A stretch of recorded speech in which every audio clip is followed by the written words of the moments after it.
नमस्कार दोस्तों, स्वागत है आपका द एंड शो में। और ये वीकली शो है जिसमें हम सुनील सुब्रमण्यम सर के साथ डिस्कस करते हैं कि नेक्स्ट वीक के लिए क्या ऐसी बड़ी बातें हैं जो मार्केट को ड्राइव करेंगी। तो पिछले हफ्ते हमने देखा कि एक सबसे बड़ा इवेंट था जीडीपी का नंबर, जो मार्केट को ड्राइव करने वाला है। और उसके बाद अगले कई हफ्तों में और बड़ी बड़ी खबरें आएंगी, लेकिन जीडीपी का नंबर काफी इंपॉर्टेंट इसलिए था क्योंकि वो नंबर का इंतजार भी था और वो नंबर बहुत जबरदस्त आया है। लेकिन वो कितना जबरदस्त है इसको ब्रेक डाउन करेंगे।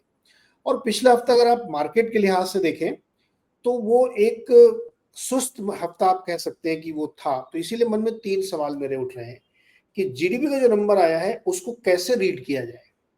8.2 नंबर बहुत बड़ा नंबर है, उसको कैसे रीड करें। दूसरा सवाल है कि इस नंबर को देखने के बाद आरबीआई का मूव क्या होगा, आगे जाते हुए फेड का मूव क्या होगा, उस पर भी बातचीत करेंगे। और तीसरा ये है कि चूंकि अब क्लोजिंग बेसिस पे भी न्यू हाई बन चुका है, तो क्या निफ्टी 30,000 की तरफ बढ़ेगा। ये बहुत थोड़ा एग्रेसिव क्वेश्चन है, लेकिन इसको जरूर एड्रेस करेंगे। सुनील सर मेरे साथ जुड़ गए। सर बहुत बहुत स्वागत है आपका। लास्ट वीक हम लोगों ने देखा कि निफ्टी उफ्टी सारे इंडेक्स थोड़े थोड़े ऊपर गए, बैंक निफ्टी ने लेकिन आउट परफॉर्म किया, एक नया हाई बनाया वहां पे। और मिड कैप स्मॉल कैप में भी थोड़ी थोड़ी रैली थी। हालांकि S&P 500 के 375 स्टॉक अभी भी अपने हाईस को टच नहीं कर पाए, केवल 150-75 स्टॉक ही ऊपर है। और एफआईआई ने भी लास्ट वीक निराश किया। कंपोजिट बेसिस पे वो नेट सेलर थे लास्ट वीक, जबकि एफआईआई ने बहुत जबरदस्त बिकवाली नहीं कर पाए क्योंकि कई बार मार्केट ऊपर गया नीचे गया। इस बीच डीआईएस ने बहुत जबरदस्त खरीदारी की है।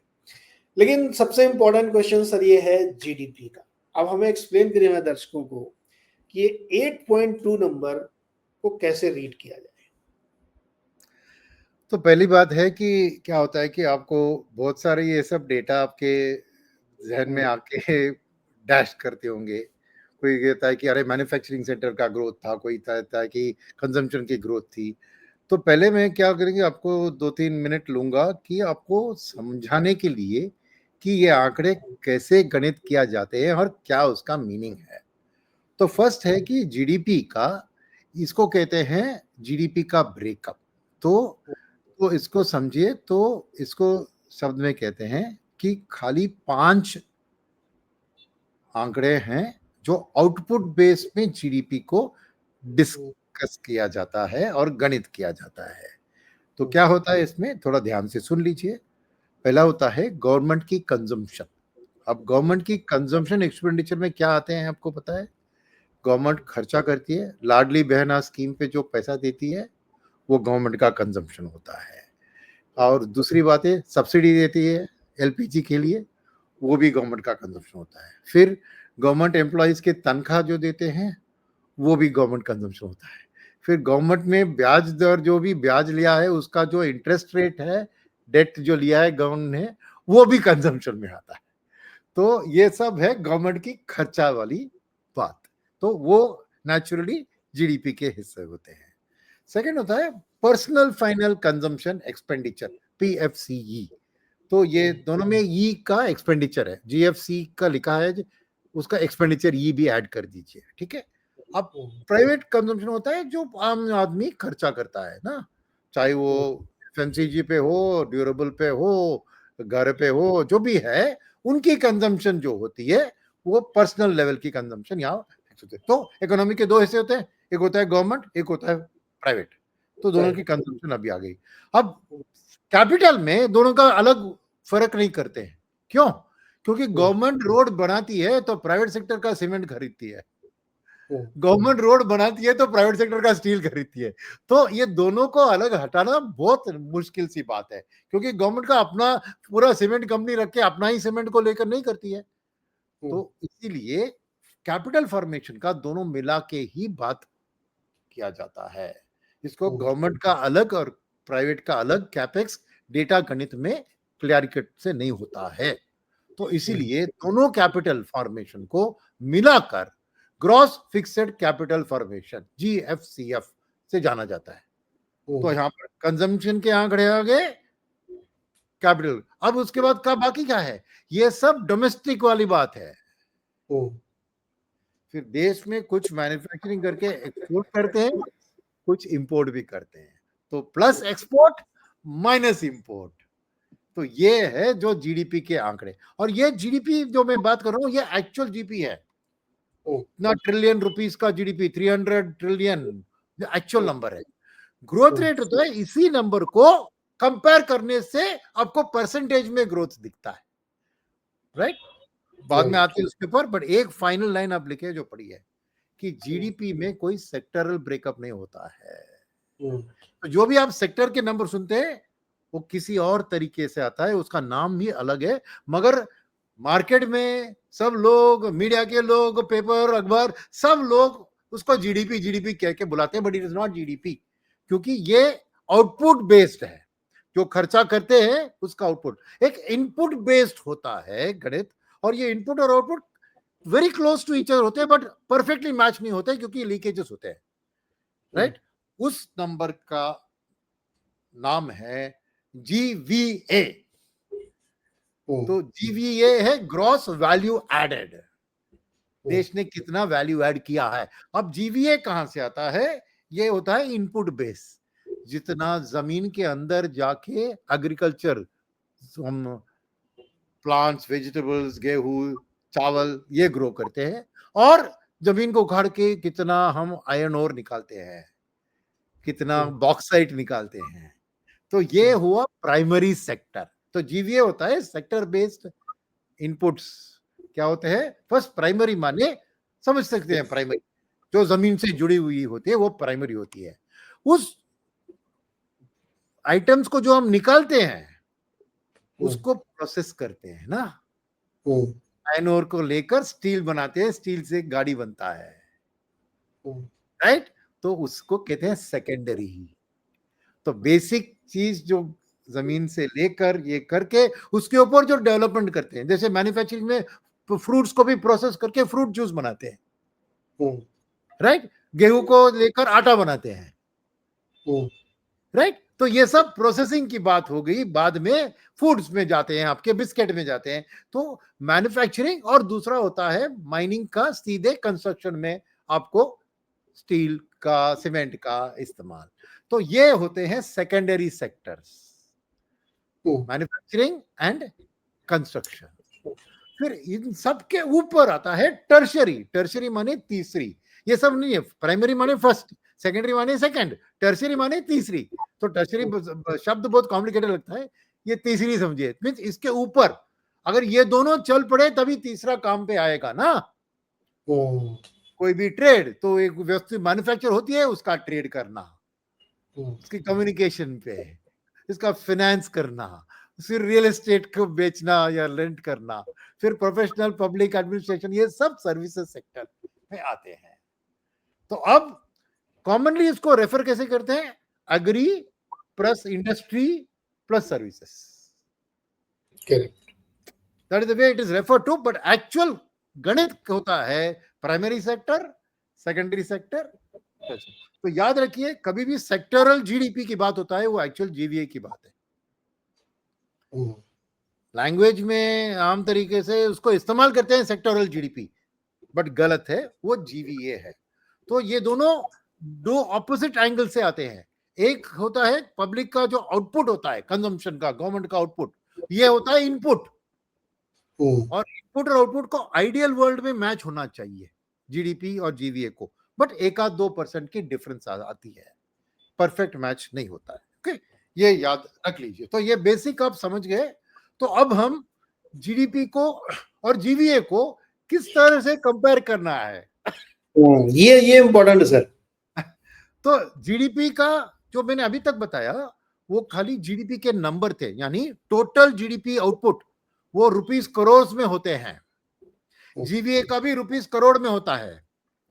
अगर हमें चाहिए देश तरक्की कर रही है या पीछे जा रही है, तरक्की कर रही है तो तेजी से कर रही है, तो ऑलवेज आपको ग्रोथ रेट पे, इसलिए जीडीपी और जीवीए के आंकड़े परसेंटेज टर्म्स में आपको दिखाई देते हैं। तो परसेंटेज करते हैं तो किसी से कंपेयर करने की जरूरत होती है ना। तो हर बार, और ये खाली जीडीपी और जीवीए की नहीं है, इवन इन्फ्लेशन का, even EPS growth of companies का, कंपैरिजन होता है YOY, यानी इस क्वार्टर में आपने जो नंबर जीडीपी का है उसको प्रीवियस ईयर सेम क्वार्टर का नंबर जो है एब्सोल्यूट नंबर, उसको डिवाइड करके परसेंटेज टर्म में पेश करते हैं। समझ लिया? तो फर्स्ट वे जो नंबर अभी 8.2% हेडलाइन आपको सबको पता है, वो क्या है कि लास्ट ईयर का एब्सोल्यूट जीडीपी जो भी है 300 लाख करोड़ और 8% ग्रोथ माने अभी 324 लाख करोड़। तो 24 लाख डिवाइडेड बाय 300 लाख 8% होता है। समझ लिया? तो ये है absolute GDP of last quarter, same quarter last year Q2 और इस बार का क्वार्टर, राइट? तो ये होता है बेसिक जो आंकड़े आपको इमीडिएट तुरंत पब्लिश होते हैं, वो यही होता है, year on year growth in absolute GDP का परसेंटेज टर्म्स। अब वो ज्यादा हुआ कम हुआ कैसे हुआ उसका कंपेयर करने के लिए प्रीवियस क्वार्टर में क्या हुआ था, same YOY growth, last quarter में एक नंबर पब्लिश हुआ होगा, क्या उससे तेजी से आज बढ़ रहे हैं या उस तेजी के कंपैरिजन में आज घट रहे हैं? ये आपको सीक्वेंशियली इकोनॉमी कैसी चल रही है। बट ये नंबर में प्रॉब्लम क्या होता है कि सीजनल फैक्टर आते हैं ना आपको, जैसे समर में एसी बिकती है, राइट? तो ये सीजनल फैक्टर के कारण ही एक चेंज होता है, मगर सबको पता होता है कि हर समर में ये फैक्टर ज्यादा होंगे, बारिश में ये फैक्टर ज्यादा होंगे, ठंड में ये फैक्टर, तो सीजनलिटी आता है। तो क्यू देखने से आपको एक ग्रोथ खाली सीजनलिटी के कारण दिखेगा, एक्चुअल ग्रोथ है कि नहीं आपको ये सीजनलिटी का इफेक्ट को रिमूव करके देखना पड़ेगा, बट वो थोड़ी डीपर एनालिसिस की बात है। बट एटलीस्ट सीक्वेंशियली हमारी इकोनॉमी बढ़ रही कि नहीं, ये क्यू ग्रोथ से आपको दिखता है, ठीक है? और इसलिए उसमें ब्रैकेट में लिखा है ये क्यू का YOY है, राइट? तो लास्ट क्वार्टर में क्या था YOY ग्रोथ, उसको इस क्वार्टर के YOY ग्रोथ से कंपेयर कर रहे हैं। और तीसरी बात है, इस क्वार्टर का YOY को पिछले साल का इसी क्वार्टर का YOY ग्रोथ के साथ कंपैरिजन। तो ये तीनों करने के बाद ही हमको एक आइडिया मिलेगा इस तरह के कि जीडीपी और जीवीए ये नंबर को किन आंखों से देखना चाहिए, पहला अंक, दूसरा अंक या तीसरे अंक, राइट? तो अब देखते हैं कि इस क्वार्टर के जीडीपी के नंबर है इस हिसाब से ब्रेकअप। तो जैसे बताऊं मैं, जीडीपी का क्या बताया मैंने, गवर्नमेंट का कंजम्पशन, फिर प्राइवेट का कंजम्पशन, फिर कैपिटल फॉर्मेशन, और उसके बाद एक्सपोर्ट और इंपोर्ट जो अगले स्लाइड देखिए। तो यहाँ पे देखिए 3 लाइन क्या है, Q2 of FY25 last year क्या था YOY, Q1 प्रीवियस क्वार्टर में क्या था YOY, और Q2 क्या है अभी YOY, राइट? तो ये नंबर में बाद में आपको एक्सप्लेन कर लेता हूं, बट हर एक चीज का ये तीनों तरीके से मैंने यहां दिखाया है। और उसके बाद एक्सपोर्ट और इंपोर्ट का नेक्स्ट स्लाइड में, एक्सपोर्ट का कैसे था लास्ट ईयर सेम क्वार्टर, फिर कैसे था लास्ट क्वार्टर, और कैसे रहा इस क्वार्टर, राइट? अब ये हर एक को कंपेयर करके ये करना बहुत कॉम्प्लिकेटेड होगा, इसलिए मैं समरी में आपको पेश कर देता हूं कि क्या है इसका नेट रिजल्ट। तो जीडीपी के एनालिसिस में क्या दिख रहा है, private final consumption sequentially rural demand recovery के कारण बढ़ा है। तो फर्स्ट कंक्लूजन आपके मन में जीडीपी के डेटा का यह है कि प्राइवेट कंजम्पशन में रूरल डिमांड का रिकवरी दिखा है। सेकेंड, कैपिटल फॉर्मेशन फर्म था क्योंकि गवर्नमेंट की कैपेक्स 31% बड़ी YOY, मगर प्राइवेट इन्वेस्टमेंट का अभी भी मॉडरेशन चल रहा है, वो है एनालिसिस। थर्ड है कि गवर्नमेंट का कंजम्पशन एक्सपेंडिचर वो उसमें कॉन्ट्रैक्शन हुआ है, नॉट स्लोअर ग्रोथ, एक्चुअली गिरावट। क्यों? क्योंकि गवर्नमेंट को क्या हुआ, पोस्ट क्वार्टर 1 में उसका ज्यादा खर्चा किया था इलेक्शन के कारण, राइट? अब उसने उसको कम किया, क्यों पता है आपको? एक तो इलेक्शन का माहौल हो गया बट बात यह है गवर्नमेंट को पता है कि जीएसटी के कारण इनकमिंग मंथ्स उनकी इनकम कम होने वाली है, तो नेचुरली कंजम्पशन, गवर्नमेंट की कंजम्पशन जो एक्सपेंडिचर है उसको भी कम कराना है, नहीं तो फिस्कल डेफिसिट का टारगेट मिला नहीं पाएगा। राइट।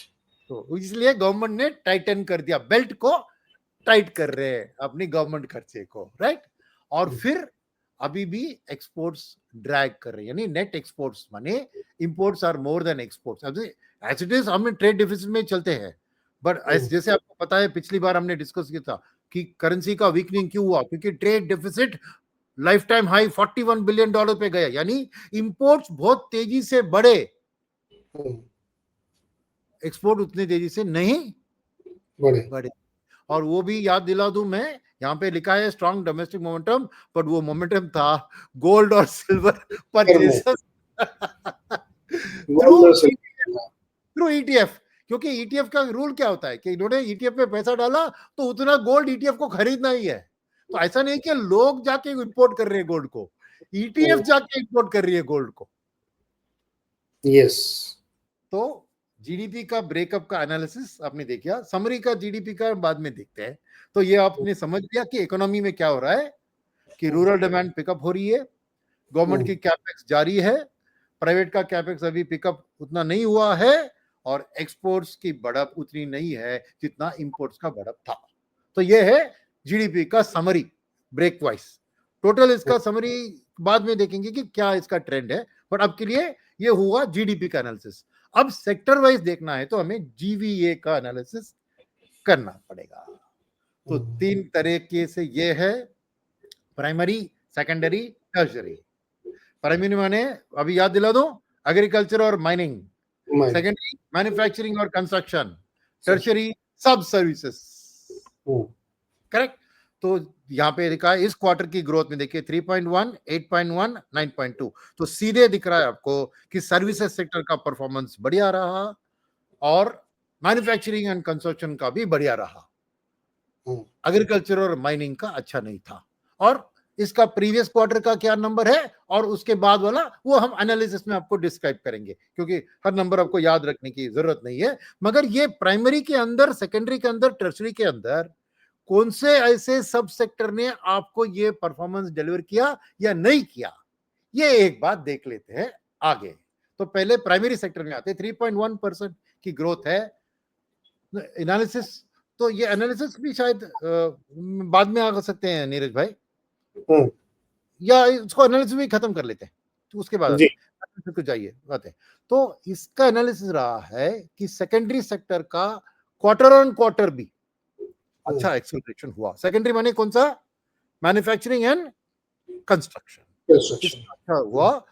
प्राइमरी सेक्टर का मॉडेस्ट रिबाउंड हुआ, agriculture and mining quarterly, but tertiary sector का जबरदस्त हुआ, राइट। तो ये है जीवीए का ट्रेंड का ऐसा सेक्टरल ट्रेंड। मगर जैसे मैं कह रहा था कौन से सब सेक्टर ने डिलीवर किया ये अब देख लेते हैं। तो प्राइमरी सेक्टर के अंदर 3.1% आपने देखा, तो एग्रीकल्चर का 3.5% था डिसेंट, मगर माइनिंग का एक नेगेटिव क्वार्टर था। माइनिंग का थोड़ा डी ग्रोथ, माने फ्लैट रखी है, बहुत माइनस है बट सेकंड डिजिट में माइनस है। तो माइनिंग फ्लैट रही मगर एग्रीकल्चर का थोड़ा डिसेंट ग्रोथ रहा। ये प्राइमरी वाली बात हुई। अब सेकेंडरी में देखते हैं, मैन्युफैक्चरिंग का 9%, ये 8% ओवरऑल था, कहां से आई, मैन्युफैक्चरिंग का 9% आया, कंस्ट्रक्शन का 7.2, मगर electricity, gas, water supply, utilities का 4.4 ही था। तो मैन्युफैक्चरिंग ने अच्छा पुलअप किया, कंस्ट्रक्शन ने उससे थोड़ा पुलअप किया, राइट। अब टर्शरी सेक्टर में आते हैं, यहां पर क्या हुआ, ट्रेड, होटल, ट्रांसपोर्ट का जबरदस्त बढ़त। इस 9.2 के अंदर 7% था ट्रेड, होटल, ट्रांसपोर्ट, कम्युनिकेशन और ब्रॉडकास्टिंग का। फिर फिनेंस, रियल एस्टेट और प्रोफेशनल सर्विसेज का 10% हुआ, और गवर्नमेंट रिलेटेड सर्विसेज जो है पब्लिक एडमिनिस्ट्रेशन, डिफेंस और अदर्स का हुआ 9.7। तो ब्रॉडली आप कह सकते हैं कि सभी सर्विसेज सेक्टर्स के सब सेक्टर्स ने अच्छा परफॉर्मेंस दिखाया। तो ये हुआ जीवीए का आपका एक एनालिसिस। तो मोटा मोटा इस क्वार्टर में मैन्युफैक्चरिंग और कंस्ट्रक्शन ने अच्छा किया, सर्विसेज ने जबरदस्त किया, एग्रीकल्चर ने थोड़ी डिसेंट की, बट माइनिंग एंड क्वारिंग ने ड्रैग किया। तो ये है सेक्टोरल समरी आपके लिए, राइट। अब आते हैं जीडीपी का लॉन्गर ट्रेंड। टर्म ट्रेंड क्या है। जैसे आपने देखा 8.2 है, मगर मैंने कुछ क्वार्टर्स का दिखाया, क्यों? क्योंकि देखिए वो 13.6 से जो शुरू हुआ वो था पोस्ट कोविड का क्वार्टर, वो कोविड का था। नेगेटिव हुआ तो इसलिए वो जंप होता, उसको छोड़े। बट हम्म, रीसेंट ट्रेंड में देखिए, एक गिरावट के बाद अब धीरे धीरे जीडीपी इंप्रूव हो रहा है। हम्म, तो एक यू शेप्ड रिकवरी कह सकते हैं, अभी वी शेप नहीं है, एक यू शेप। तो क्लियरली दिख रहा है कि वाई ग्रोथ आपको लास्ट ईयर सेम क्वार्टर में देखिए 5.6 गिर गया था,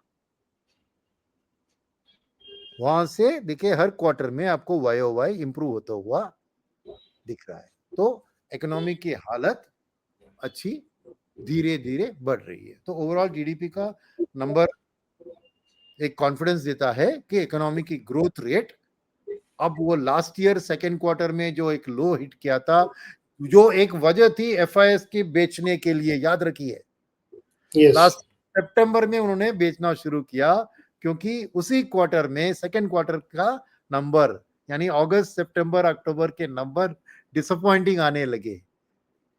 अर्निंग्स की ग्रोथ जो बाद में जीडीपी का नंबर आया, क्योंकि ये क्वार्टर टू का जीडीपी नंबर नवंबर में ही आया था लास्ट ईयर भी, और जब तक एफआई के सेलिंग शुरू हो गया था, क्योंकि ईपीएस के आंकड़े उसके पहले ही आके बताते हैं कि क्या हो रहा है, राइट। करेक्ट। क्लियरली इकोनॉमी जो एक डाउन टर्न पे चली गई थी उस टाइम में, स्लो डाउन पे, उससे अभी धीरे धीरे बढ़ती, इंप्रूविंग, और ये इसके बावजूद है कि टैरिफ लग गए हमारे ऊपर। राइट। टैरिफ के लगने के बाद भी हमारी जीडीपी मजबूत तरीके से धीरे धीरे बढ़ रही है। ये है जीडीपी के ट्रेंड। अब जीवीए के ट्रेंड में मेनली हम मैन्युफैक्चरिंग और सर्विस को देखेंगे, तो वहां पे भी देखिए क्या यहाँ पे एक वी शेप्ड रिकवरी दिख रहा है आपको मैन्युफैक्चरिंग में, सॉलिड रिकवरी सर यहाँ तो। Solid recovery. मगर जैसे हमने वो एनालिसिस में दिखाया आपको, ये भी गवर्नमेंट कैपेक्स के वजह से ज्यादा है, प्राइवेट कैपेक्स का अभी भी मॉडरेशन ही चल रहा है। तो गवर्नमेंट ने लास्ट ईयर वो सेकेंड क्वार्टर में कैपेक्स पे हाथ निकाल दिया था, इसलिए वो जीडीपी ग्रोथ 5.7 पे आ गई थी, याद है आपको? क्योंकि उस क्वार्टर में ही उन्हें गवर्नमेंट ने ज्यादा कंजम्पशन की ओर ध्यान देना शुरू कर दिया, इलेक्शन की टाइम थी, पोस्ट अपना एनुअल ये अपना क्या कहते हैं पार्लियामेंट का इलेक्शन का टाइम था ना। Yes yes yes. हाँ हाँ। तो उसके बाद देखिए धीरे धीरे गवर्नमेंट ने वापस कैपेक्स के ऊपर अपना ध्यान डाल दिया, और कैपेक्स मैन्युफैक्चरिंग अच्छी चल रही है। सर्विसेज स्टेडी है, ज्यादा बढ़त नहीं, ज्यादा गिरावट नहीं, स्टेडीली सर्विसेज मेंटेन कर रही है अपना एक 9%, 7.3 7.4 से 9.3 लास्ट क्वार्टर में ही बढ़ गया था, और इस क्वार्टर में वो मेंटेन है। तो मैन्युफैक्चरिंग स्ट्रॉन्ग रिकवरी मोड में चल रही है, और सर्विसेज स्टेबल एंड स्ट्रॉन्ग है। तो ये हुआ ओवरऑल समरी कि यस, दिस क्वार्टर के जीडीपी नंबर आपको कॉन्फिडेंस दिला रही है कि इकोनॉमी की जो एक नेगेटिव आउटलुक लास्ट ईयर बनी थी उससे बाहर निकल रहे हैं, और वो निकलने का मेन कारण है मैन्युफैक्चरिंग का रिवाइवल और सर्विसेज का कंटिन्यूटली मजबूत रहना। ये है। राइट। अब आते हैं और एक इंपॉर्टेंट है नॉमिनल जीडीपी। ये है सर असली, असली तो हाँ, यही ये है क्योंकि रियल जीडीपी ग्रोथ ही हेडलाइन पकड़ते हैं, है। मगर नॉमिनल जीडीपी ग्रोथ ही स्टॉक मार्केट में अर्निंग्स में ट्रांसलेट होता है, और वहां खबर अच्छी नहीं है।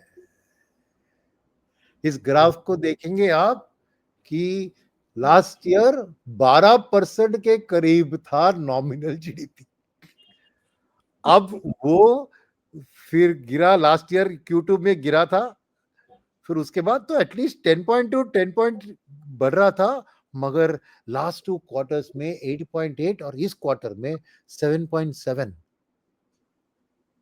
8.7 सॉरी। 8.7 7.2 + 5। तो क्या है इसमें, एक सोचिए, ये है लो इन्फ्लेशन का इम्पैक्ट, राइट। वो WPI नेगेटिव आया था, याद रखिए, कुछ दिनों पहले होलसेल इंडेक्स नेगेटिव आया था और CPI भी बहुत घट गई थी। तो ये GDP के कंप्यूटेशन में देखिए, रियल इकोनॉमी 8.2 बढ़ रहा है, नॉमिनल 8.7, यानी आधा % ही इसको कहते हैं डिफ्लेटर। नॉमिनल GDP से रियल GDP लाने के लिए इसको कहते हैं डिफ्लेटर, जो मनी, क्योंकि GDP to nominal GDP inflator है।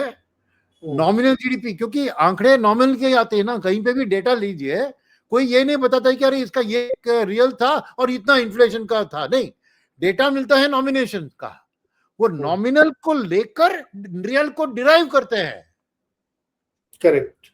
तो नॉमिनल को लेकर डिफ्लेट करके इसको कहते हैं, इसको इसीलिए उस इन्फ्लेशन को इन आंकड़ों में बताते हैं GDP डिफ्लेटर, क्योंकि इकोनॉमी में आपको नॉमिनली मिलता है सब कुछ। यस। तो वो नॉमिनल को घटाकर, ये एक्चुअली गणित है नॉमिनल का, फिर उससे वो डिफ्लेटर को इस्तेमाल करके रियल GDP को अराइव करते हैं। तो यानी इफेक्टिव इन्फ्लेशन रेट का आधा % ही इसमें है। तो ये क्यों मैं बता रहा हूं डेंजर, ये ना पहली चीज है कि नॉमिनल घट रही है भैया। तो नॉमिनल घट रही है माने क्या होता है, कॉर्पोरेट्स को एक रियल GDP का बेनिफिट आता है, उसकी EPS सब नॉमिनल होती है भैया। जो स्टॉक मार्केट की अर्निंग्स की EPS ग्रोथ होती है वो नॉमिनल होती है, रियल नहीं होती है। तो अगर नॉमिनल डाउन ट्रेंड में है तो EPS कहां से बढ़ेगा भाई। तो ये रियल GDP का नंबर हमें तालियां और अच्छे बातें वर्ल्ड बैंक को बताएंगे, ये सब ठीक है, इकोनॉमी की आउटलुक सब ठीक है, मगर स्टॉक मार्केट के लिए ये नॉमिनल का बढ़ना बैक टू दैट 11-12% इंपॉर्टेंट है। करेक्ट। क्योंकि स्टॉक मार्केट लॉन्ग टर्म में नॉमिनल GDP ग्रोथ को ट्रैक करती है, उससे थोड़ी बेहतर करती है। अब 12 से थोड़ी बेहतर होना चाहिए या 8.5 से थोड़ी बेहतर होना चाहिए। यस। और एग्जैक्टली सर आप देखिए Q3 24 में 12.9% नॉमिनल GDP थी, और याद करिए Q3 24 में क्या जबरदस्त रैली चल रही थी मार्केट की। एग्जैक्टली मिरर होती है। और जब इसकी 8.3 आई थी Q2 FY25 में, मार्केट वहीं से गिरना शुरू। एग्जैक्टली, इससे बेटर कोई मार्केट को रीडर नहीं है। यस। और इसमें और भी कुछ चीजें हैं। तो पहली चीज है कि कॉर्पोरेट का EPS इसके कारण उतना नहीं बढ़ेगा, बिकॉज इन्फ्लेशन का बेनिफिट, इन्फ्लेशन जनरल पब्लिक के लिए हानिकारक होती है, बट स्टॉक मार्केट के कॉर्पोरेट्स के लिए इन्फ्लेशन एक पॉजिटिव होती है। तो वो एक बात याद रखिए। सेकंड, कॉर्पोरेट कैपेक्स की अपनी देखा ना मॉडरेशन में है, प्राइवेट कैपेक्स क्यों? अरे भैया उसकी प्रोडक्ट अगर 1%, आधा % 2% बढ़ने वाला है, तो जो वो कैपेक्स लगाने के लिए जो ब्याज, वो लोन जो उठाएगा, उसका कर्ज कौन भरेगा? इन्फ्लेशन आके ही उसको बीट करना ना, क्योंकि वो इंटरेस्ट रेट भी नॉमिनल है ना। इंटरेस्ट रेट भी नॉमिनल है। तो उसको नॉमिनल ग्रोथ उसके प्रोडक्ट के प्राइस में दिखना चाहिए, तभी वो बोरो करेगा ना कैपेक्स के लिए। अगर मैं मोटरसाइकिल बना रहा हूं और इस साल 1 लाख में है मोटरसाइकिल, कल 1,02,000 होगा, अरे नया प्लांट लगाएगा तो मेरे को 70% मेरे को बैंक में 10% में बोरो करना है यार। उसमें टैक्स बेनिफिट, डिप्रिसिएशन बेनिफिट सब मिलेगा, बट फिर भी 1 या 2% मेरी प्रोडक्ट प्राइस को बढ़ने के बाद मैं थोड़ी उस कैपेक्स में अभी निवेश करूंगा। तो ये दो तरह से, एक इमीडिएट EPS ग्रोथ के लिए ये इतना पॉजिटिव नहीं है, मगर दूसरी बात है कि फ्रेश कॉर्पोरेट कैपेक्स के लिए भी ये थोड़ी पॉजिटिव नहीं है। मैं पूरा नेगेटिव नहीं बताऊंगा, क्योंकि दूसरी तरफ GST के कारण जो सेल्स बढ़ते हैं और कैपेसिटी यूटिलाइजेशन बढ़ती है, तो एक नेचुरल कैपेक्स की ड्राइव आएगी, मगर ये थोड़ी डिले करेगी उसको, क्योंकि उसको अनलेस एक एक डिसेंट प्रॉफिट ग्रोथ, एक डिसेंट प्रोडक्ट की प्राइस की बढ़त इन्फ्लेशन के कारण उसको नहीं दिखती है, तो उसका फ्रेश कैपेसिटी क्रिएशन में उतना मन नहीं लगेगा। तो ये है सेकंड इसका बैड इफेक्ट। तो याद ये रखिए कि अब इस जीडीपी ग्रोथ को मार्केट कैसे रीड करेगा, बात आती है तो ये नॉमिनल जीडीपी ही ईपीएस ग्रोथ के गणित को इंपैक्ट करेगी फ्यूचर क्वार्टर्स के लिए। तो नेचुरली एनालिसिस करेंगे इसका, ये इकोनॉमी का ओवरऑल है, एनालिसिस इसका sector by sector, company by company analyse करेंगे, मगर ओवरऑल ये नंबर है। तो यस, ये भी हो सकता है कि कुछ सेक्टर की परफॉर्मेंस अच्छी रह सकती है, ईपीएस ग्रोथ आ सकती है, बट कुछ और की नहीं होगी। तो ये एक याद रखने की जरूरत है कि ये नॉमिनल जीडीपी वाले आंकड़े एक ईपीएस ग्रोथ के लिए सपोर्टिव नहीं है, एक फ्यूचर प्राइवेट कैपेक्स ग्रोथ के लिए सपोर्टिव नहीं है। अब आते हैं जो आपका अगला क्वेश्चन था, फेड रेट और आरबीआई रेट कट। तो पहले मैं आरबीआई रेट कट पे आता हूं, उसके बाद उससे पहले मुझे एक छोटा सवाल। हाँ, ये डिफ्लेटर हमारा इतना कम क्यों है? क्या जैसे सप्लाई बढ़ गई है या इतना कम क्यों है? पॉइंट जैसे सीपीआई 0.25% है हमारी, ये कई बार रियल नहीं लगता कि 0.25% सीपीआई कैसे हो सकता है। मार्केट में आप जाइए तो उसका रीजन क्या है? मतलब डिफ्लेटर इतना कम रीजन है कि गवर्नमेंट का जो गणित करने का जो वेटेज है प्रोडक्ट्स का, वो असलियत का वेटेज नहीं है।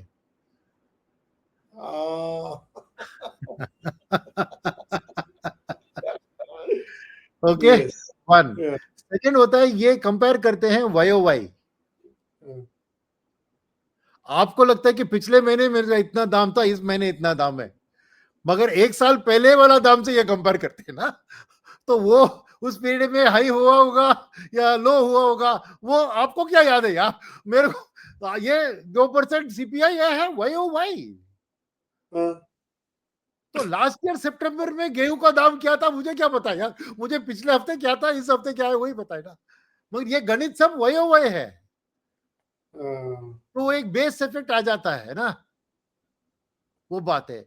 तीसरा है, आपको पेट्रोल का दाम आपको असर पड़ता है, मगर डब्ल्यूपीआई में वो पेट्रोल का दाम जो गवर्नमेंट को आता है वो सस्ता मिलता है, बट आपको वो पास ऑन नहीं होता है ना। गवर्नमेंट अपना एक्साइज ड्यूटी उसको लगाकर इनकम के तौर पर निकाल लेती है ना। यस, तो वो भी आता है, क्योंकि गवर्नमेंट के गणित में वो इंपॉर्टेंट लैंडेड प्राइस पे लेंगे वो आपको। और क्या है कि डब्ल्यूपीआई का एक होता है, सीपीआई का एक होता है, वेट बास्केट्स डिफरेंट होते हैं, राइट। तो ये सब चीज होती है। तो ये रियल इन्फ्लेशन, और आपको सफर क्या होता है, मेडिकल इन्फ्लेशन, आपको सफर क्या होता है, एजुकेशनल फीस, वो सब उसमें वेटेज ही नहीं है। तो इसीलिए वो रियल इन्फ्लेशन जो आप एक्सपीरियंस करते हैं और ये जो कैलकुलेटेड है, ये खाली एक इकोनॉमिक डेटा के लिए होता है, ये एक्चुअली असलियत का रिप्रेजेंटेशन नहीं है। और इसमें होप है हमारे लिए नीरज भाई। क्यों? क्योंकि अगर मेडिकल इंश्योरेंस, मेडिकल का एक्चुअल पैसा बढ़ रहा है, सेंस कॉस्ट बढ़ रहा है, तो उस मेडिकल कंपनी की प्रॉफिट अच्छी बढ़ेगी ना, वो बढ़ेगी। Yes yes. तो नॉमिनल जीडीपी से वो ईपीएस ग्रोथ अच्छी आ सकती है ना। तो in a way for the stock market it is good if that happens, because जो भी वो कॉर्पोरेट बेच रही है उस प्रोडक्ट में अगर अच्छा इन्फ्लेशन है, मगर वो इसमें नंबर नहीं आ रहा है, तो actually EPS growth can surprise us. Yes, because ये number is not the real number for that corporate. तो that's why I am saying it's not necessary कि आप इसको लेकर इमीडिएटली ईपीएस ग्रोथ भी उतना डाउन होगा, नहीं। कॉर्पोरेट का जो उनके हर प्रोडक्ट की प्राइसेस का है, शायद उसका वेटेज इसमें कम हो सकता है, मगर it's a very complicated calculation, इसलिए अर्निंग्स को भी ट्रैक करने की जरूरत होती है। तो इमीडिएटली इससे लेकर के ईपीएस ग्रोथ भी घट जाएगा नहीं लेना है, मगर एक डाउनवर्ड प्रेशर इसमें दिख रहा है, वही मैं कह रहा हूं। अगर नॉमिनल जीडीपी अच्छी बढ़ती होती है तो डेफिनेटली एक पॉजिटिव ट्रिगर आप ढूंढ सकते थे, वो नहीं है, बस उतना ही कह रहा हूं मैं। ऐसा नहीं कि ईपीएस ग्रोथ घट जाएगी या कुछ ऐसा है, सेक्टर वाइज उनके प्रोडक्ट्स की प्राइसेस बढ़ेगी तो चलता है ना, नो प्रॉब्लम, राइट। तो वो है। तो अब Fed and आरबीआई RBI. पे आते हैं। हम्म, अब इसी स्लाइड पे रहेंगे उस रेट कट को डिस्कस करने के लिए, हम्म, क्योंकि अब सोचिए कि आरबीआई को दिक्कत क्या है अभी। अभी क्या है कि पहली बात है कि आरबीआई का रेट कट के पीछे 3 फैक्टर्स होते हैं। हम समझते हैं कि खाली 2, ग्रोथ और इन्फ्लेशन, नहीं, 3 होते हैं। तीसरा है करेंसी, करेंसी बहुत इंपॉर्टेंट। करेक्ट। तो आरबीआई ये तीनों को बैलेंस करने की कोशिश करती है, और इसका इंपैक्ट रेट कट पे कैसा आता है मैं बता देता हूं कि नॉर्मली जैसे हमने लास्ट टाइम करेंसी के बारे में थोड़ी डिटेल बात की थी, राइट, कि इंटरेस्ट रेट डिफरेंशियल जो होता है वो करेंसी का नेचुरल डिप्रिसिएशन होता है, और आज के दिन में वो 2.5% के लेवल पे है। यूएस का 10 ईयर इंटरेस्ट रेट और इंडिया का 10 ईयर इंटरेस्ट रेट का डिफरेंस है 2.5%, 2.5%। तो उस हिसाब से रुपये को डिप्रिशिएट होना है, बट पिछले 1 साल में 6% का डिप्रिशिएशन हुआ, तो आरबीआई ने 3.5% उसको अलाउ किया। आपको यही कहना है कि अलाउ किया, क्योंकि मैं कहता हूं आरबीआई के पास इतना रिजर्व है कि अगर चाहती तो वो डिफेंड कर सकते थे रुपये को, मगर उन्होंने नहीं किया। क्योंकि डिप्रिसिएशन क्यों हुआ 1 साल में 6% हुआ? बिकॉज एफआईएस ने जबरदस्त पैसा निकाला, उतना डॉलर तो हमें सप्लाई करना था, राइट, वो एक कारण था। सेकंड था डॉलर का स्ट्रेंथनिंग, अगर डॉलर स्ट्रेंथनिंग होती है तो रुपये को भी उस हिसाब से वीकन होना है ना, राइट। ये दोनों फैक्टर्स थे, बट आरबीआई ने कुछ एफर्ट्स नहीं ली उसको ज्यादा डिफेंड करने से, उसको अलाउ किया, और फ्राइडे को तो ज्यादा ही हो गया अलाउड, ठीक है। तो ये उनका एक टूल होता है, और उन्हें क्यों अलाउ किया? क्योंकि टैरिफ के अगेंस्ट करेंसी एक वेपन था हमारा, करेंसी को वीकन करने से हमारी एक्सपोर्ट्स को सपोर्ट मिलती है ना, तो इसलिए उन्होंने सपोर्ट। तो जब उनको डिफेंड करना होता है, क्या होता है, वो डॉलर को बेचते हैं। देखिए समय एफआईआई को डॉलर की डिमांड है, आरबीआई अपने रिजर्व से वो डॉलर डाल देती है, फिर क्या होता है, इधर लिक्विडिटी अंदर आ जाता है। अगर डॉलर खरीदना हो तो यहां से रुपये लेकर वो डॉलर खरीदती है आरबीआई। अब समझ रहे हैं, ये डायरेक्ट इंपैक्ट लिक्विडिटी के ऊपर आता है, और आरबीआई ने भरपूर लिक्विडिटी इंडियन इकोनॉमी में लास्ट ईयर में सप्लाई किया है, राइट। तो अब बात ऐसी है कि अगर आरबीआई के मन में है कि रुपये का ये लेवल ठीक है, तो अगर फेड का रेट कट का आउटलुक है, तो फेड ने रेट कट कर दिया तो 4% से 3.25 हो गया, तो डिफरेंस 2.75 हो जाएगा ना, फ्रॉम 2.5, राइट। तो रुपये को और उतना लेवल डिप्रिशिएट होना चाहिए, अनलेस आरबीआई भी रेट कट करती है और उस 2.5 को 2.5 पे ही रखती है। तो अगर लगता है कि फेड रेट कट जरूर करने वाली है, तो आरबीआई को सोचना पड़ेगा कि अगर मैंने रेट कट नहीं किया तो रुपये और वीकन होगी, तो मैंने अगर रेट कट नहीं किया तो मुझे अपना रिजर्व्स को इस्तेमाल करके वो डॉलर को सप्लाई करना होगा। तो रिजर्व्स को कितना मैं अलाउ करूंगा नीचे जाने का, तो एक डिसीजन होता है आरबीआई के में कि करेंसी का। बट उस क्लैरिफिकेशन के लिए आरबीआई गवर्नर ने साफ कह दिया फ्राइडे को कि मैं रुपये का कोई लेवल को डिफेंड करने वाला नहीं हूं, मुझे वो वेटेड एवरेज लेवल में वॉलेटिलिटी को मैं कम करने की कोशिश करूंगा, और एक REER real effective exchange rate में रुपये एक बैंड में मैं देखता हूं, खाली डॉलर के खिलाफ नहीं देखता हूं मैं। पूरे बाकी के कंट्रीज, हमारी जो ट्रेड है, हमारी एक्सपोर्ट्स में खाली 20% ट्रेड गुड्स में यूएस का शेयर है, हमारी टोटल गुड्स एक्सपोर्ट्स में exports to US is only 19% of our exports, right. तो डॉलर के ऊपर ओवर रिलाई करना कि खाली उस करेंसी को मैं ट्रैक करूंगा, एक्सपोर्ट को सपोर्ट करने की जरूरत नहीं है। उनकी एक बास्केट होती है जो ट्रेड वेटेड एवरेज होती है। तो मैं क्या कह रहा हूं कि ये रेट कट का डिसीजन पे करेंसी का मेरे ख्याल में इंपैक्ट नहीं आएगा, क्योंकि एक गेस वर्क भी हो जाता है कि RBI policy is before Fed policy, correct? 5 तारीख को। तो इसलिए RBI will not sit and guess कि फेड करेगा कि नहीं करेगा. They can not afford to guess. तो सर एक क्वेश्चन ये है कि एक तो उनकी पॉलिसी पहले है, तो फेड क्या करेगा गेस होगा ये. दूसरा, अगर उनके इस स्टेटमेंट को मैं समझूं कि हम रुपी को इंटरवेन नहीं करेंगे, तो क्या वो ये कहना चाहता है कि हम रेट कट नहीं करेंगे, रुपया गिर रहा तो गिरे, क्योंकि वो 2.75% हो जाएगा.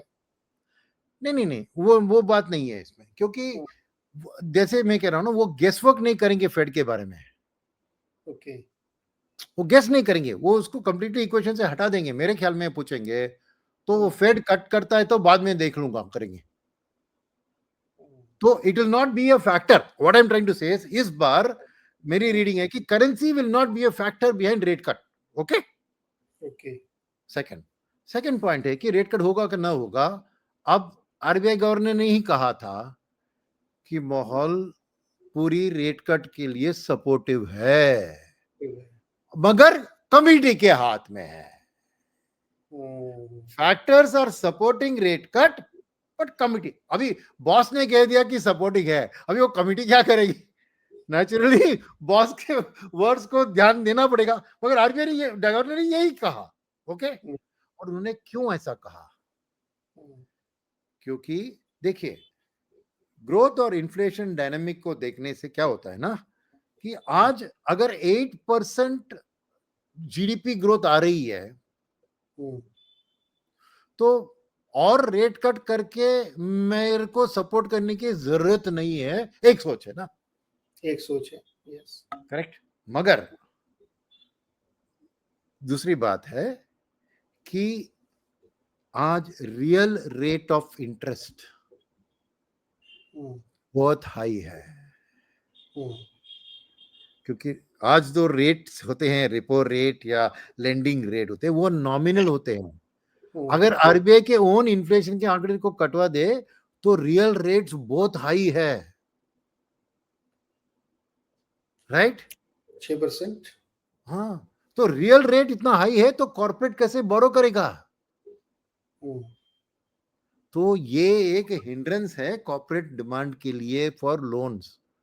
Real rate if it is high, तो ये एक रेट कट के लिए पॉजिटिव सिग्नल है in terms of the real rate being very high. अब ग्रोथ को सपोर्ट नहीं चाहिए क्योंकि 8% पे चल रहा है इकोनॉमी, मगर रियल रेट आज बहुत बहुत हाई है, उसको मॉडरेट करने की जरूरत है. ओके नम. तो अब फिर क्या होता है बात? अब होता है जो बात आपने एक वर्ड इस्तेमाल किया था पिछले हफ्ते या उसके पहले हफ्ते, मैं उसी वर्ड का भी इस्तेमाल करने वाला हूं. वो है री इन्फ्लेशन. यस. आपने गवर्नमेंट के बारे में वो क्या था, याद है आपको? बिल्कुल. तो आज शायद आरबीआई री इन्फ्लेशन करने की भी कोशिश करेगी कि मैं रेट कट करूंगा तो शायद डिमांड बढ़ेगी, शायद इन्फ्लेशन इस लो से हाई आएगी. बट अगर वो होता है री इन्फ्लेशन तो रियल रेट घटता है. तो मेरे ख्याल में अब वक्त है not to fight inflation but to create inflation. Create inflation by creating demand. Yes. तो अगर रेट कट हुआ तो क्या होगा? ईएमआई घटेगी. ईएमआई घटेगी तो कंज्यूमर का डिमांड बढ़ेगा, कॉर्पोरेट का डिमांड बढ़ेगा. और रेट कट की ट्रांसमिशन में 73% हो गया था आरबीआई के लास्ट स्टेटमेंट से. वो लास्ट टाइम पॉलिसी के बारे में बताया था. अब 73 का शायद और 82 83 भी हो सकता होगा.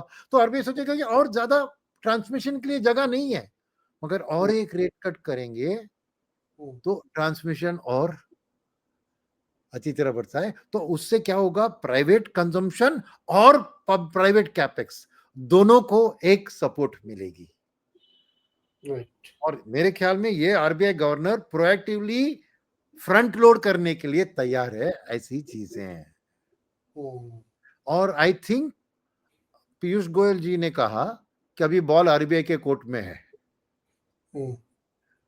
एक स्टेटमेंट उन्होंने कहा था पिछले हफ्ते एक कॉन्फ्रेंस में कि now the ball is in RBI court because inflation is very low. यानी गवर्नमेंट की ओर से एक जेंटल धक्का जा रहा है, रेट कट करो। तो मेरे ख्याल में अब एक्चुअली आरबीआई को, और बात यह भी है कि क्या हम इस 8% ग्रोथ, उसका कारण क्या है, गवर्नमेंट की कैपेक्स और ये, मगर क्या है कि ऑब्वियसली नेक्स्ट क्वार्टर की जीडीपी ग्रोथ भी अच्छे आने की एक्सपेक्टेशंस है, बिकॉज ये पूरा जो जीएसटी कट का इंपैक्ट इस क्वार्टर में ही दिखेगा ना, करेक्ट। तो मेरे ख्याल में अब माहौल ठीक है रेट कट के लिए, कमेटी को इम्प्लीमेंट करना है। वही मेरा मानना है कि जो भी बातें अभी मैंने सुनी है आरबीआई गवर्नर से, ये वे मुझको लगता है कि डेफिनेटली एक रेट कट अभी करेंगे, क्योंकि उनको इन्फ्लेशन बहुत घट गया है और इसके ऊपर एक क्रेडिबिलिटी का इश्यू भी आ जाएगा। अरे यार, इतना नेगेटिव डब्ल्यूपीआई आ गया, सीपीआई भी इतना घट गया, और कितना आप वेट करोगे रेट कट के लिए, क्या चाहिए आपको, कोई पूछ सकता है ना। अगर आप वेट कर रहे हैं कि ग्रोथ गिर जाए फिर मैं रेट कट करूंगा, तो उसके पहले आप ग्रोथ को ना गिरने से ही सपोर्ट कर दीजिए ना, राइट। तो वो एक बात है। और सेकंड बात जो है ग्रोथ के बारे में, कि मैंने बहुत से इकोनॉमिस्ट की एनालिसिस पढ़ी थी, जो कह रहे हैं कि सेकंड हाफ का जीडीपी ग्रोथ एक्चुअली 7 के नीचे आएगा। फर्स्ट हाफ का अब देखा आपने ना, पिछले क्वार्टर का था 7.8, इस बार 8.2, तो एवरेज 8% लीजिए फर्स्ट हाफ का। मगर फुल ईयर का फोरकास्ट आरबीआई का 6.8 है, मगर लोग मान रहे हैं कि अभी 7 हो जाएगा। मगर अगर वो फुल ईयर का 7 आना है तो सेकेंड हाफ का गिरना है ना, क्योंकि फर्स्ट हाफ का ऑलरेडी 8 था। कोई भी ये नहीं कह रहा है कि फुल ईयर जीडीपी ग्रोथ 8.5 जाएगा, यानी फर्स्ट हाफ का 8, सेकेंड हाफ का इससे भी बेटर। तो definitely real growth rate GDP का नेक्स्ट 2 क्वार्टर्स में पिछले 2 क्वार्टर्स के कंपैरिजन में गिरने वाला है। ये सीजनल फैक्टर्स हो सकते हैं, थोड़ी बहुत फ्रंट लोडिंग, किसी भी चीज के कारण। आप देख लीजिए सभी इकोनॉमिस्ट ने, आरबीआई का फोरकास्ट 6.8 है इस साल का, मगर अपने जो अनंत नागेश्वरन है उन्होंने कहा 7.2 हो जाएगा। बट इवन 7.2 होगा फुल ईयर का, तो फर्स्ट हाफ का 8 है, तो सेकेंड हाफ का 6.4 होगा, तो 8 प्लस 6.4 14.4 डिवाइडेड बाय 2 7.2, यानी अनंत नागेश्वर की कैलकुलेशन से ही सेकेंड हाफ का ग्रोथ रेट 6.4 पे आने वाला है। तो इतना भी सरप्राइज, मैं क्यों कह रहा हूं ये ना, कि ये आरबीआई को भी पता है ना, तो उस हिसाब से वो ये ग्रोथ जो हो चुका है उसके बेसिस पे रेट का डिसीजन नहीं लेगी, वो ये लेगी कि सेकेंड हाफ में ग्रोथ गिरने वाला है, तो इसीलिए मुझे सपोर्ट भी करना है। देख रहे हैं सिचुएशन क्या, देखिए। मुझे लगता है जिसने भी नंबर बनाए ना फंस गया है। अभी 8% तक आप ले आए हैं और उसके नीचे कैसे लाएंगे आप? एग्जैक्टली। मगर अभी भी फुल ईयर का फोरकास्ट, इनफैक्ट इंडिविजुअल इकोनॉमिस्ट में बढ़ा दिया 7, आरबीआई अभी भी 6.8 कह रहा था। ऑफ कोर्स पॉलिसी में बताएंगे हम, उनकी रिवाइज्ड ग्रोथ रेट्स गवर्नर भी बताएंगे दिसंबर 5 तारीख को। मगर मेरा मानना है कि कोई ये नहीं कह रहा कि फुल ईयर का ग्रोथ रेट 8.2 होगा, यानी फर्स्ट हाफ का 8, सेकेंड हाफ का है ना 8.4 होने से 8.2 हो सकता है, तो कोई नहीं कह रहा है। तो सेकेंड हाफ की growth rates, real GDP grades गिरने की ही एक्सपेक्टेशन है। वो एक्चुअल रियलिटी में क्या होती है वो बात अलग है। सर ये दो 8% हो गए ना, 7.8 और 8.2 मतलब 8%। हाँ। अब अगर आपको 7% भी लाना है, तो नेक्स्ट 2 क्वार्टर में 6% होनी चाहिए। एग्जैक्टली। कैसे ये तो बहुत शार्प फॉल हो जाएगी जीडीपी में। नहीं, इसमें और एक चीज है, जो अगर आप 1 मिनट वो अपना जीडीपी ग्रोथ वाला स्लाइड में जाएंगे, इसके पहले, हाँ इसमें अब देखिए ये वाईओवाई की एक खास चीज भी आती है ना। तो पिछले quarter, second quarter lowest quarter था, इसलिए इस क्वार्टर का जीडीपी आपको उस बेस को लेते ना, ये नंबर, परसेंटेज नंबर को छोड़िए, एक्चुअल जीडीपी ग्रोथ का एक स्लो डाउन हुआ था ना, एक्चुअल जीडीपी का। देखिए समझिए 100 बना दीजिए जीडीपी तो वो लास्ट ईयर का देखिए बिगिनिंग ऑफ लास्ट ईयर में 108.4 था, तो उसका 100 लीजिए तो नेक्स्ट क्वार्टर में 106.5 हुआ, फिर उसके बाद 106.5 के ऊपर 5.6 हुआ, यानी growth rate of GDP was slowing down, growth rate was slowing down, not GDP was not coming down, समझ रहे हैं आप? तो उस स्लोइंग डाउन बेस का इंपैक्ट इस क्वार्टर में दिख रहा है आपको, क्योंकि उस बेस के ऊपर ही कंपेयर करते हैं ना परसेंटेज वाई। करेक्ट। अब अगले क्वार्टर का 6.4 बढ़ गया था ना, तो उस वो बेस इफेक्ट में थोड़ा उसका इंपैक्ट आएगा, इसलिए उतना ग्रोथ रेट दिखाना मुश्किल है।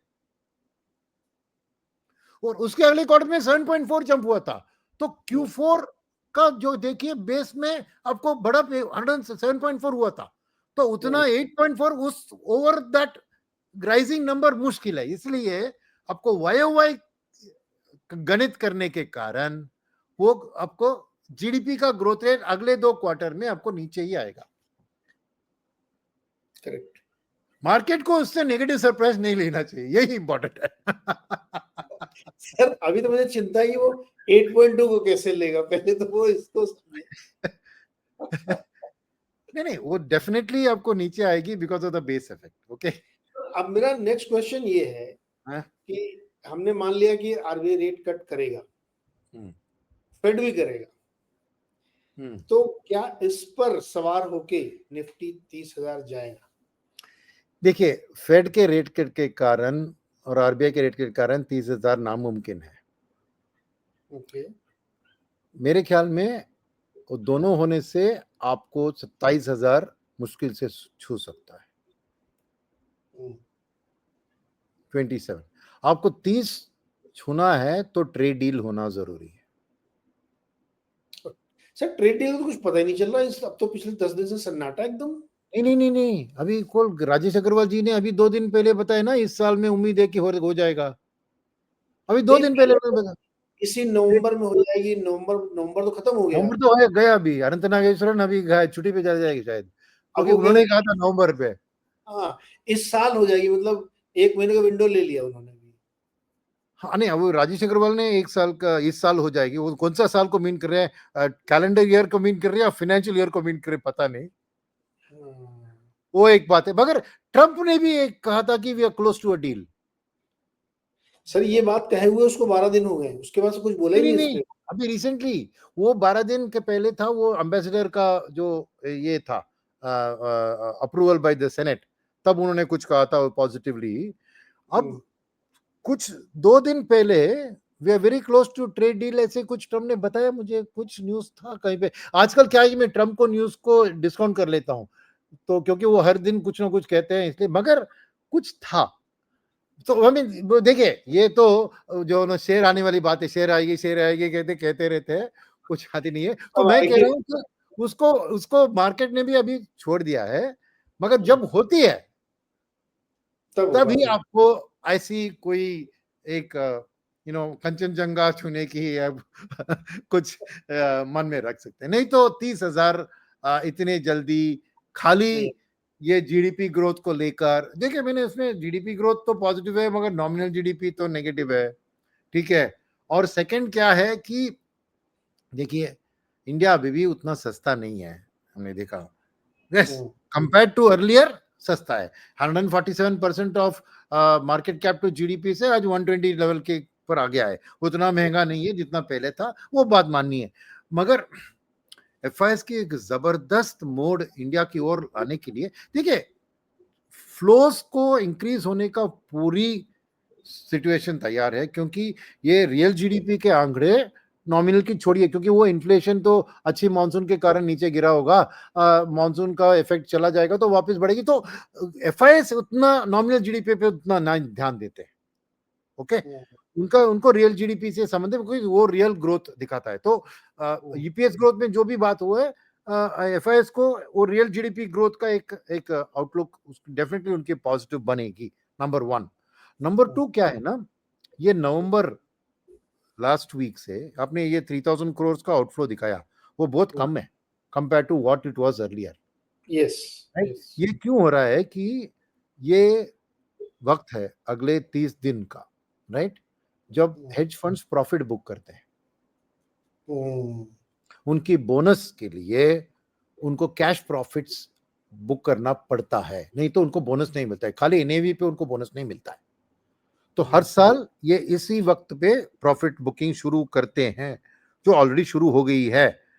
मगर प्रॉफिट बुक कहां करेंगे? जहां प्रॉफिट बना है भैया। प्रॉफिट तो इंडिया में थोड़ी उनको प्रॉफिट बना है, राइट? उनको प्रॉफिट बना है कोरिया, हमने एक स्लाइड में दिखाया था ना 2 हफ्ते पहले। हाँ, कोरिया में उनको 64% रिटर्न बना, चाइना में 50%, ताइवान में। तो उस मार्केट में प्रॉफिट बुकिंग की सिलसिला जारी होगी, और उसमें से थोड़ा रियलोकेशन में, क्योंकि मैंने बहुत से ब्रोकरेज हाउसेस ने अपना कैलेंडर ईयर 26 का इंडियन ईपीएस ग्रोथ का 14% लार्ज कैप का बढ़ा दिया है। तो ये ब्रोकरेजेस है, ये एक्चुअल बायर्स नहीं है। एफआईएस इन ब्रोकरेजेस के इनपुट को लेते हैं, मगर उस इनपुट के कारण, क्योंकि अगर ब्रोकरेजेस जो स्टडी करते हैं इंडिया को थोड़े डिटेल में, उस फंड मैनेजर को वो इनपुट देते हैं, तो कुछ लोग उस चाइनीज प्रॉफिट बुकिंग से थोड़ा इंडिया को अलोकेट कर सकते हैं।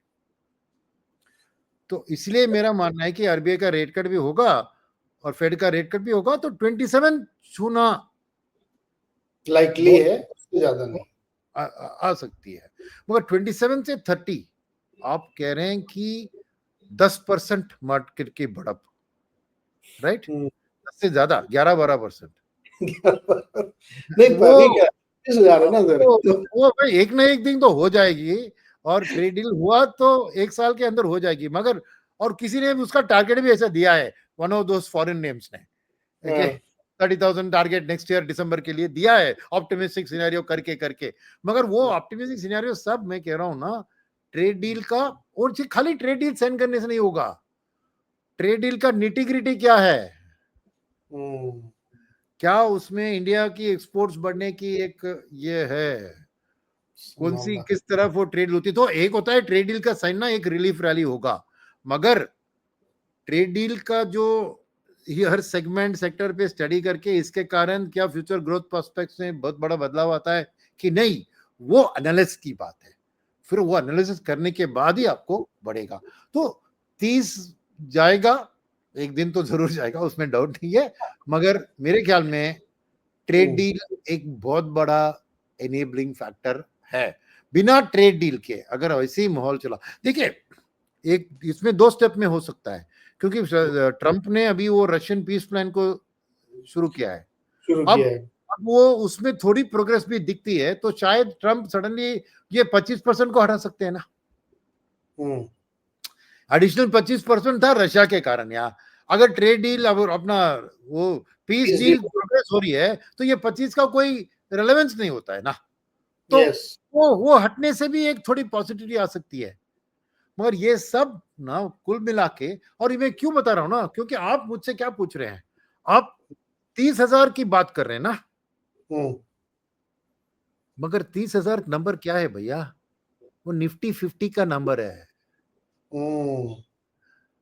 क्यों मैं कह रहा हूं, जब एफआईएस वापस आएंगे और खरीदारी करेंगे, अपने भाई है ना डीआईआई, वो उस लार्ज कैप को उधर बेच के उस पैसे को मिड और स्मॉल कैप में डाइवर्ट करेंगे, तो ब्रॉडर मार्केट का रिकवरी होगा। मगर आपका वो लार्ज कैप छूते छूते रह जाएगा, वो नहीं जाएगा ऊपर। क्योंकि अगर डीआईआई और एफआईआई दोनों लार्ज कैप खरीदते हैं, तभी आपको वो निफ्टी का 30,000 आ सकता है ना।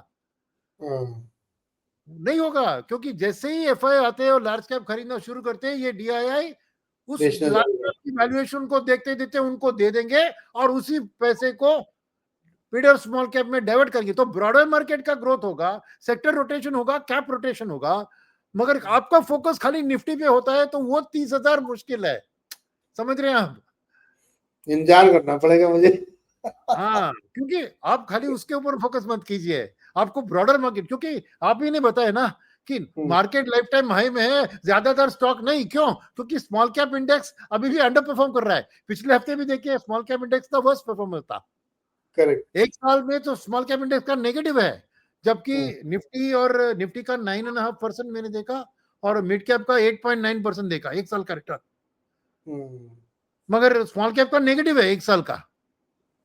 तो स्मॉल कैप में अभी बढ़ना है, उधर भी वैल्यूएशन अभी भी महंगी है, मगर मेरा मानना है कि जब एफआईएस आके लार्ज कैप खरीदेंगे तो डीआईएस भी लार्ज कैप को बेचेंगे उनको, तो वो निफ्टी का लेवल ऊपर उतना नहीं जाएगा। यही मैं कह रहा हूँ कि एक नजदीकी तौर पर आप 27 को ही बहुत बड़ा ग्रोथ मान लीजिए, वही फिगर मान लेना चाहिए। ओके, चलिए देखते हैं नेक्स्ट वीक क्या होता है, लेकिन बहुत इंपॉर्टेंट चर्चा थी। जीडीपी ठीक से समझ लिया आपने, जीवीए क्या होता है वो समझ लिया, और नॉमिनल जीडीपी की क्या इंपॉर्टेंस है मार्केट के लिए वो भी हमने डिटेल में समझी। तो अब सब कुछ दारोमदार आरबीआई के ऊपर है, जिनको री इन्फ्लेशन या गुड इन्फ्लेशन कहें वो उनको करना है, और उसके बाद फिर मामला आगे का बनेगा, और हमें इंतजार करना पड़ेगा ट्रेड डील कब होगी, हमें किसी को नहीं पता है। तो लेट्स वेट, एक और हफ्ते इंतजार करते हैं, देखते हैं अगले हफ्ते क्या होता है। लेकिन अगले हफ्ते काफी कुछ भी होने वाला है। सर बहुत बहुत शुक्रिया, मजा आया, बहुत अच्छी चर्चा रही, और लोगों को जीवीए और जीडीए का अंतर और अच्छे से समझ गया, क्योंकि एक ट्यूटोरियल था ये, कि बेसिक चीजें आपने आराम से समझ ली हैं। Thank you so much sir, बहुत ही मजा आया बातचीत। Thank you.